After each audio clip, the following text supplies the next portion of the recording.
আসসালামু আলাইকুম রহমতুল্লাহি ওয়া বারাকাতুহু। Welcome back to my daily blog.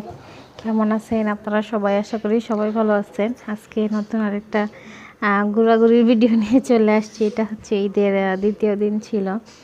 তো জায়গাটা খুবই সুন্দর ছিল। সাবদি সাবদি এটা হচ্ছে একটা পার্কের ওইখানে আমি শিওর নামটা জানি না, বাট খুবই এখন নাকি জনপ্রিয় সাবদি পার্ক নদীর পাড়ে। আর সব থেকে বড় কথা হচ্ছে ওখানে গিয়ে যে জিনিসটা ভালো লাগছে যে নিরিবিলি পরিবেশ, দেন হচ্ছে খুব সুন্দর নদীর বাতাস, ঠান্ডা নদীর বাতাসটা কিন্তু খুবই ভালো লাগে। এটা যারা নদীর পাড়ে থাকে তারা অবশ্যই এই জিনিসটা ফিল করে বা জানে।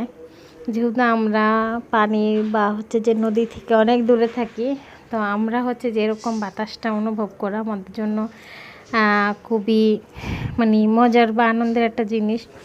আর সব থেকে ভালো জিনিস হচ্ছে যে এখানে যদি আপনার মনটা খুব খারাপ থাকে, আপনি এখানে গিয়ে বসে থাকলে আপনার মনটা, আমি জানি 100% শিওর আপনার মনটা ভালো হতে বেশিক্ষণ সময় লাগবে না। কারণ নদীর বাতাস এত ভালো, এত ভালো। দেন হচ্ছে পানির একটা যে সুন্দর ঘ্রাণ থাকে, সবুজ শ্যামল পরিবেশ, মানে পুরো একটা গ্রাম্য পরিবেশ আর কি, গ্রাম্য ফিল আসে ওখানে বসে থাকলে। আর এই যে আমরা নদীর পাড়ে বসে বসে হচ্ছে যে খাচ্ছিলাম, গোলা খাচ্ছিলাম। তো আপনাদের সাথে সেটা আবার দেখিতে, মানে ভাইয়া যখন ভিডিও করতেছিল তখন আবার সেটা একটু আমি দেখাচ্ছিলাম।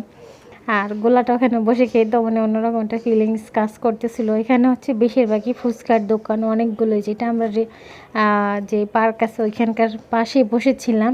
আমরা পার্কের ভিতরে যাইনি, বাইরে থেকেই ঘুরে চলে আসছি। এখানে বেশি ভালো লাগছে হচ্ছে নদীর পাড়ে বসে থাকতে। দেন হচ্ছে সাবদি যে ঘাট আছে ওখানে, সাবদি বাজারের পাশে সেই ঘাটের ওখানে প্রথম ছিলাম। সেখানকার ভিউটাও খুব সুন্দর। দেন হচ্ছে সেখানেও খুব ভালো লাগছিল, ঠান্ডা বাতাস। বিশেষ করে হচ্ছে সেখানেই বেশি ভালো লাগছে, একেবারে নদীর ঘাটে বসেছিলাম অনেকক্ষণ, খুবই ভালো লাগছে। সো আপনারাও যাবেন। আর কেমন লাগছে অবশ্যই